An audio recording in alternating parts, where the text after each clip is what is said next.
देखिए जो हमारे कंपाउंड्स हैं इन कंपाउंड्स को अगर हमने लिक्विड फॉर्म में चार्ज कॉम्ब के पास से, है ना, चार्ज कॉम्ब के पास से हमने उसको फ्लो कराया एज अ स्ट्रीम, तो कौन कौन से डिफ्लेक्ट होंगे ये पूछा जा रहा है।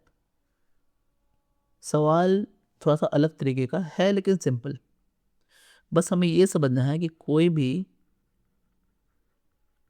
चार्ज्ड स्पीसीज चार्ज को ही अट्रैक्ट या रिपेल कर सकती है, चार्ज स्पीसीज न्यूट्रल को कुछ नहीं कर सकती, वहां उसका अट्रैक्शन और रिपल्शन नहीं चल पाएगा। समझ रहे ना इस बात को आप? तो अब यहाँ पे हमारे पास कुछ मॉलिक्यूल्स हैं।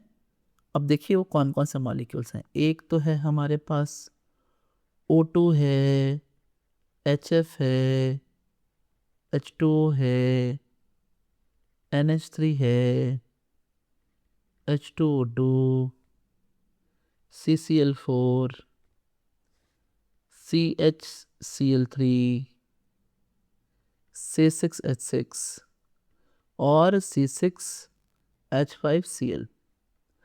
अब हमें ये बात समझनी है कि O2 एक नॉन पोलर मॉलिक्यूल है, तो वो चार्ज से अट्रैक्ट नहीं होगा या डिफ्लेक्ट नहीं होगा, तो O2 तो नहीं होगा यहाँ पे।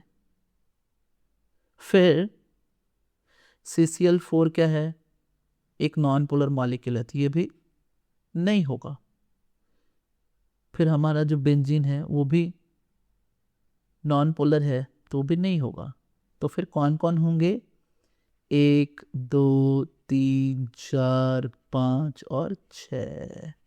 ये सारे के सारे जो हैं, ये सारे के सारे पोलर हैं।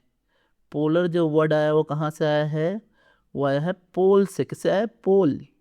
और पोल का मतलब क्या होता है? पोल का मतलब होता है चार्ज।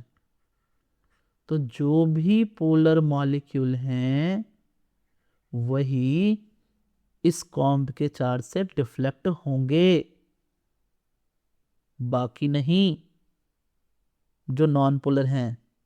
तो हमारा आंसर हो गया 1 2 3 4 5 और 6। तो हमारे आंसर हैं 6।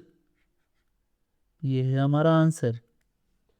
तो स्टूडेंट्स अगर आपको मेरा एक्सप्लेनेशन अच्छा लग रहा है तो मैं आपको बोलूँगा कि आप पढ़ो लिखो जी.in पे जा कर के अपने डाउट को पोस्ट कर सकते हैं।